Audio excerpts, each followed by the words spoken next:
জাতীয় দলের হয়ে সবশেষ ম্যাচে মাঠে নেমেছিলেন ২০২৩ সালের অক্টোবর মাসে। বিশ্বকাপ বাছাই পর্বে উরুগুয়ের বিপক্ষের সেই ম্যাচে ইনজুরিতে পড়েন নেইমার জুনিয়র। দীর্ঘ এক বছরের সেই ইনজুরি কাটিয়ে আল হিলালের হয়ে মাঠে ফিরলেও এখনো ব্রাজিল জাতীয় দলের হয়ে ফেরা হয়নি নেইমারের। ঠিক কবে নাগাদ ব্রাজিলের জার্সিতে দেখা যাবে নেইমারকে, তার এখনো নেই কোনো নিশ্চয়তা। আদৌ কি ব্রাজিল দলে ফেরা হবে কিনা ব্রাজিলের ইতিহাসের সর্বকালের সেরা এই গোলদাতার, এই প্রশ্নই এখন ঘুরপাক খাচ্ছে ভক্তদের মনে। এদিকে এবার ব্রাজিল দলে ফেরা এবং ২০২৬ বিশ্বকাপে খেলা নিয়ে মুখ খুলেছেন এই সুপারস্টার।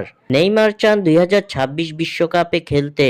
২০২৬ বিশ্বকাপে জাতীয় দলের হয়ে খেলেই অবসরে যেতে চান নেইমার। শুধু তাই নয়, ২০২৬ বিশ্বকাপে সেলেসাওদের চ্যাম্পিয়ন হওয়ার স্বপ্নও দেখছেন নেইমার। ৬৯ গোল করে ব্রাজিল ফুটবলের ইতিহাসের সর্বোচ্চ গোলদাতা নেইমার জুনিয়র ২০২৬ বিশ্বকাপ দিয়েই নিজের আন্তর্জাতিক ক্যারিয়ার শেষ করতে চান। এ প্রসঙ্গে ব্রাজিলিয়ান সুপারস্টার বলেন, আমি চেষ্টা করব, আমি সেখানেই থাকতে চাই, জাতীয় দলের অংশ হতে আমি সবকিছুই করব। আমি জানি এটাই হবে আমার শেষ বিশ্বকাপ, আমার শেষ চেষ্টা এবং আমার শেষ সুযোগ। সেটা খেলার জন্য আমি সবকিছুই করব। এভাবেই নিজের অবসর নেওয়া এবং ২০২৬ বিশ্বকাপে খেলা নিয়ে এসব কথা বলেছেন নেইমার জুনিয়র। স্বাক্ষর থেকে সাদবিন ইসলাম।